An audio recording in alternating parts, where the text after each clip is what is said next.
Há linhas que nunca deveriam ser cruzadas. Para uma menina encontrada na escuridão, um quadrado de giz no chão era a única fronteira que protegia ela do terror, mas o mal que aprisionava não estava do lado de fora, estava apenas esperando em silêncio que alguém abrisse a porta para o seu inferno. Fala pessoal, antes do resumo de hoje começar, eu queria pedir o seu apoio aqui para o canal do Caramelo com a sua inscrição. Se você assiste a gente aqui recorrentemente e ainda não for inscrito, isso ajuda muito a manter o canal funcionando. O resumo desse filme começa em uma noite escura, acompanhando a trajetória de um casal, Simon e Paula, enquanto o carro deles cruza uma área com várias viaturas policiais e pouco depois, ao retornarem o caminho por uma estrada de pouca visibilidade, a viagem é abruptamente interrompida pela figura inesperada de uma pessoa parada bem no centro da pista. Desesperados, eles então descem do veículo e se deparam com uma garotinha que, em silêncio, ignora seus chamados e continua a caminhar. A situação se torna ainda mais caótica quando, na tentativa de tirá-la de perigo, a menina corre na direção de uma motocicleta que vinha em alta velocidade, resultando em um acidente que derruba o motociclista e deixa a menina inconsciente. Eles então a levam às pressas para o hospital mais próximo, onde são surpreendidos pela notícia de que o impacto não foi a causa de seu estado, pois a menina já se encontrava gravemente doente e, para complicar, a polícia informa não ter encontrado qualquer registro de seus pais. Assim, ao retornarem para casa na manhã seguinte, uma cena sutil revela um segredo. Paula aplica em si mesma uma injeção como parte de um tratamento de fertilidade que ela optou por esconder de seu marido Simon. Depois, mais tarde, movidos pela preocupação, eles decidem visitar a menina no hospital. Lá, a equipe médica explica que, apesar de a garota se recusar a falar, eles deduziram que seu nome é Clara, pois ela teve uma reação muito forte ao ouvir uma enfermeira com o mesmo nome ser chamada. Em seguida, o casal presencia uma cena angustiante. Clara se debate violentamente em um quarto enquanto tentam contê-la, e sem hesitar, Paula entra no cercado de giz no chão e abraça a criança, conseguindo de alguma forma acalmá-la. Assim, no dia seguinte, eles encontram ela amarrada na cama, uma medida que a equipe justificou como necessária para a segurança dela, o que leva o casal a ser expulso após Simon tentar soltá-la. Depois disso, a imagem da menina não sai da cabeça de Simon e, em uma nova visita, a psicóloga responsável pelo caso faz uma proposta inesperada, visto que a condição renal de Clara está melhorando, mas o seu desenvolvimento mental era uma grande preocupação. A especialista sugere que o hospital não é o ambiente ideal para sua recuperação e, como a menina havia criado um vínculo evidente com Simon e Paula, a psicóloga pergunta se eles poderiam acolhê-la temporariamente como um lar adotivo, até que sua verdadeira família fosse localizada. Após aceitarem, eles então recebem a visita de seus vizinhos, Eduardo e Maite, que expressam certa desconfiança, acreditando que profissionais seriam mais adequados para cuidar da criança, mas o casal explica que esta foi a melhor alternativa apresentada exatamente pelos profissionais. Assim, Clara é levada para a casa deles, onde um cômodo é preparado como uma cama improvisada, cercada por uma linha de giz desenhada no chão, uma recomendação essencial para lidar com a fobia da menina. A psicóloga havia descoberto que Clara possuía uma condição especial, um pavor avassalador em ultrapassar os limites da linha de giz, e no dia seguinte, enquanto preparavam o café da manhã, Paula percebe o olhar fixo da menina em um vaso de planta perto da janela e, num gesto de carinho, coloca o vaso no círculo de giz. A Clara fica encantada com o objeto e Paula decide testar seus limites, afastando lentamente o vaso para fora da linha de giz, na esperança de que a menina a seguisse. A tentativa, no entanto, é em vão, e somente quando Paula desenha uma nova linha estendendo o limite é que Clara se atreve a dar mais alguns passos. Assim, percebendo a eficácia do método, Paula passa a expandir gradualmente as linhas de giz até que elas cobrem toda a extensão da casa, permitindo que Clara se movimente livremente pelo ambiente, fortalecendo o laço afetivo entre ela e o casal. Porém, a tranquilidade é interrompida pela chegada da psicóloga para uma sessão de terapia comportamental. O método consiste em apagar lentamente a linha de giz ao redor de Clara, o que leva a menina a um estado de pânico absoluto. E embora Simon e Paula tenham sido instruídos a esperar do lado de fora da casa, Paula não suporta ouvir os gritos da menina e corre para socorrê-la. E, nesse momento, o desespero de Clara a leva a falar pela primeira vez, gritando, entre outras coisas, a palavra Buma. Mais tarde, a psicóloga então faz uma gravação de áudio tentando obter informações sobre a casa de Clara, que sussurra palavras estranhas em uma língua desconhecida, incluindo o termo crente, cujo o significado ninguém compreende. E após a saída da profissional, Paula se aproxima da menina, ainda ansiosa, e a conforta, prometendo que nada de mal lhe acontecerá, recebendo em troca um origami com um gesto de gratidão. Naquela noite, o casal então participa de um jantar com seus vizinhos, Cláudia e o seu marido Beltran, além de Eduardo e Maitê, onde compartilham o progresso de Clara. Depois, no dia seguinte, em um gesto de boa vontade, Cláudia leva sua filha para brincar com Clara, enquanto as duas meninas conversam na cozinha e comem pão com geleia. Um evento assustador acontece. Cláudia começa a sangrar pela boca ao encontrar um caco de vidro bem na comida, e quando Simon chega e fica sabendo do ocorrido, sua primeira suspeita é que alguém tenha colocado vidro na geleia de propósito. Ele então observa a proximidade das linhas de giz com a geladeira, mas Paula se recusa a acreditar que Clara possa ser a responsável, e pouco tempo depois, ao comprar mais giz, Simon se depara com a palavra crate na embalagem e descobre que seu significado é giz em alemão, a mesma palavra que Clara havia sussurrado para a psicóloga. Assim, o mistério se aprofunda quando a psicóloga retorna com uma descoberta perturbadora. As palavras que Clara sussurrou durante a gravação eram termos alemães com conotações sombrias como punição e medo. A única palavra que permanece um enigma é Buma, para a qual não se encontra nenhum tipo de tradução. A médica então sai apressadamente para alertar a polícia e iniciar uma investigação sobre meninas desaparecidas lá na Alemanha. E para testar a teoria, Paula começa a falar em alemão enquanto monta um quebra-cabeças com Clara. A menina entende perfeitamente, mas se fecha completamente quando questionada se seus pais eram alemães. Depois a tensão é interrompida pelo barulho estrondoso lá na máquina de lavar, onde Paula encontra, para sua surpresa, a chave de casa e, ao voltar para a sala, Clara não está mais lá e um pânico toma conta de Paula, que procura desesperadamente pela casa, até mesmo do lado de fora, mas sem sucesso. O alívio só vem quando ela encontra a menina sozinha lá na cozinha, calmamente bebendo um suco ao lado de Simon. Assim, é a partir daquele momento que a preocupação de Paula se intensifica e ela tenta de todas as formas fazer com que Clara expresse seus medos, seja falando ou desenhando, e, em uma tentativa desesperada de obter respostas, Paula pressiona Clara sobre o significado da palavra misteriosa Buma, mas a menina se mantém em silêncio absoluto, se recusando a cooperar. Assim, a frustração leva Paula a uma atitude drástica. Ela começa a apagar a linha de giz e a reação de Clara é imediata e agressiva, desferindo-lhe um chute, e em meio à tensão, Paula percebe seu vizinho Eduardo observando toda a cena da janela de sua casa, acenando brevemente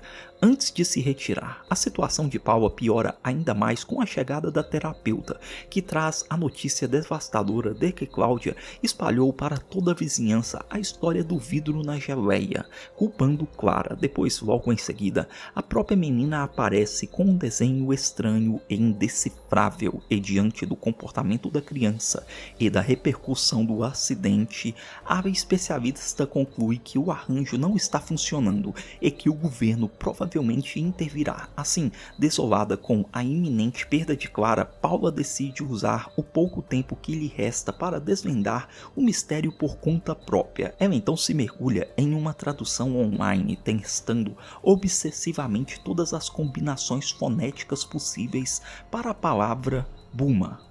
E, enquanto prepara um chá, ela coloca para tocar a gravação da sessão de terapia. E, nesse momento, uma revelação a atinge. A palavra não era Buma, mas sim Buhmann, um termo alemão para bicho-papão. Desse modo, o horror da descoberta é imediatamente seguido por uma dor aguda na garganta, e ela então percebe que há cacos de vidros em sua bebida e começa a tossir sangue, e em um ato de crueldade inexplicável, Clara se posta em seu caminho, impedindo ela de sair do limite da linha de giz para procurar ajuda. Assim, se arrastando para o banheiro, Paula consegue remover o fragmento de vidro com uma pinça, mas ao sair encontra a porta da frente aberta e nenhum sinal de Clara, que desapareceu. Com isso, Paula fica absolutamente convicta de que a menina foi sequestrada, pois sabe que Clara jamais cruzaria uma linha de giz por vontade própria. A polícia então é acionada e as buscas começam, mas a única pista encontrada é o casaco da menina abandonado em uma floresta próxima. Com isso, a angústia de Paula se intensifica, pois ela se recusa a acreditar na teoria dos detetives que Clara simplesmente fugiu, e na manhã seguinte o conflito se instala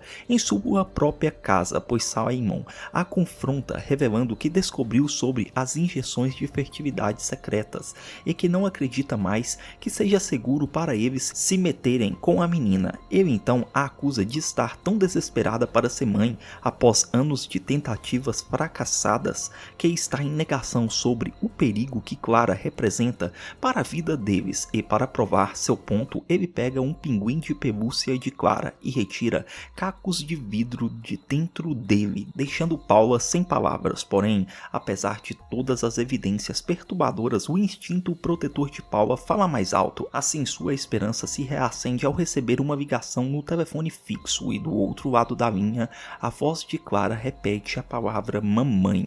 Antes de desligar, com isso, ela imediatamente reporta o ocorrido à polícia, que rastreia a chamada e faz uma descoberta chocante. A ligação partiu do próprio telefone de Paula. Abalada, ela então insiste que não está delirando, mas os oficiais não acreditam nela e, por conta de suas alegações, ela é forçada a passar por uma avaliação psicológica, enquanto seu telefone é confiscado. Assim, sentindo-se completamente sozinha e desacreditada, Paula decide agir por conta própria. Ela então consegue roubar discretamente da delegacia uma série de arquivos de casos alemães relacionados à investigação de Clara, divididos entre meninas desaparecidas e crimes contra menores. E ao analisar a papelada, Paula se depara com um caso particularmente sombrio: o corpo de uma adolescente não identificada que foi violentada até a morte. Porém, o que deixa ela paralisada é uma foto da cena do crime que mostra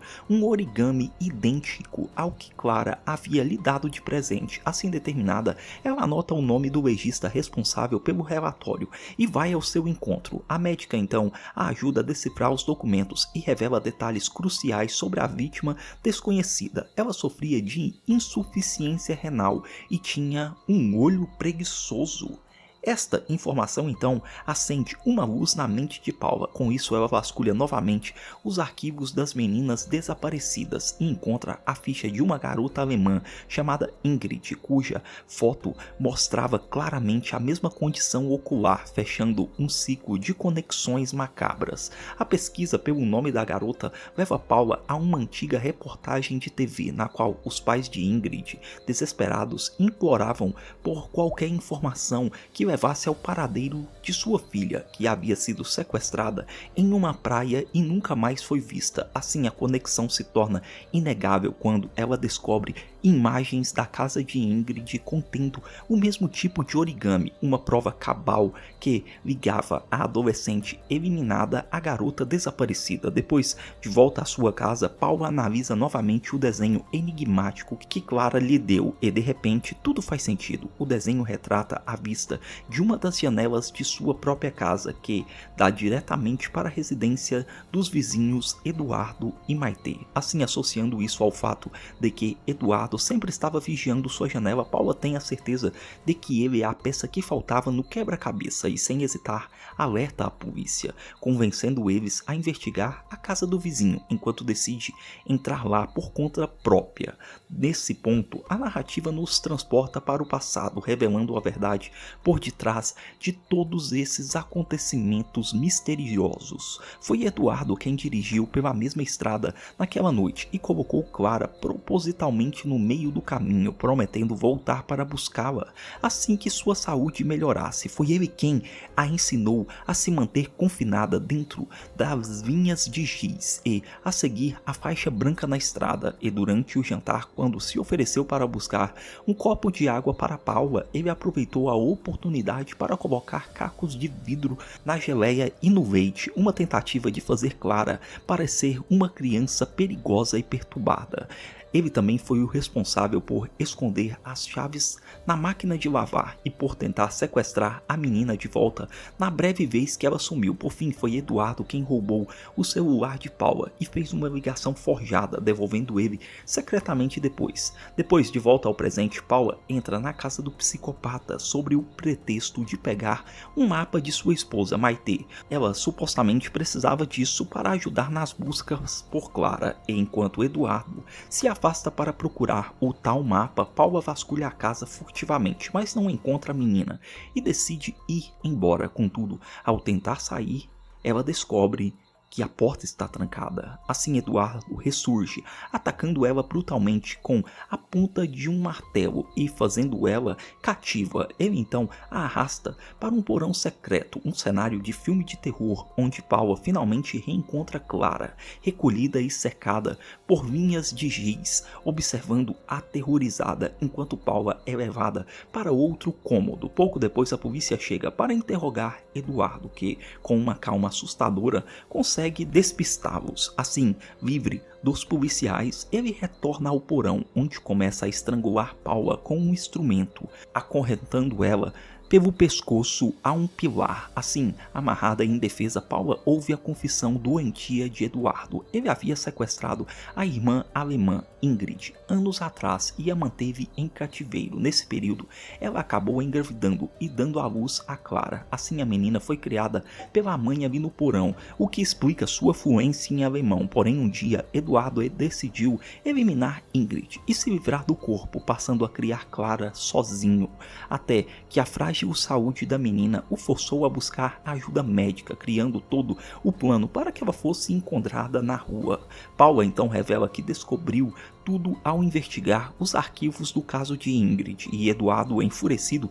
pega as chaves do carro dela para destruir essas provas. Assim, em sua ausência, Paula, em um esforço sobre-humano, consegue abrir a porta de seu cativeiro e joga os pedaços de giz que guardava no bolso para Clara, incentivando ela a criar suas próprias regras e não ter mais medo. O plano funciona e Clara pega o giz e, com uma coragem recém-descoberta, começa a desenhar sua própria linha de giz no chão, quebrando a barreira psicológica que aprisionava ela. E, quando Eduardo retorna e não a encontra, ele desconta sua fúria em Paula, exigindo saber o paradeiro da menina. Porém, Clara aproveita a distração para escapar do porão, trancando os dois lá dentro. Ela então continua desenhando sua linha de liberdade pelas escadas e pela cozinha, até chegar na porta da frente, e percebendo que não pode continuar desenhando do lado de fora, ela grita por Simon, mas ele está muito ocupado ao telefone, reportando o desaparecimento de sua esposa. Assim, o clímax atinge seu ápice quando Maitê, a esposa de Eduardo, intercepta ela. Ela então agarra Clara e arrasta ela de volta para dentro, revelando-se como cúmplice nos crimes de seu marido o tempo todo. E na manhã seguinte, a cena de Eduardo dormindo tranquilamente sugere que o pesadelo recomeçou. No entanto, quando Maitê abre a porta, forças especiais invadem a casa, alertadas pela marca da mão de Clara ali na porta. No desfecho, a polícia então resgata Paula e Clara do porão e prende o casal de psicopatas e a cena final nos leva para o futuro, onde vemos uma realidade completamente transformada. Paula, visivelmente grávida e radiante, conversa por videochamada com Clara, que está de férias na Alemanha visitando os pais de Ingrid, seus avós biológicos. A menina agora, livre do trauma e do abuso, vive uma vida normal e feliz, e o filme termina com a imagem de Paula que, após salvar uma criança, finalmente realiza seu sonho de gerar sua própria criança, encerrando o ciclo de dor com uma promessa de um futuro cheio de amor e esperança. Fala pessoal, curtiu o filme de hoje? Se sentir, recomendo assistir a esse outro filme que eu estou deixando aqui na sua tela, de uma família que saiu para um passeio em uma cabana, mas um convidado maligno apareceu. E também, não esquece de dar o like e seguir o canal.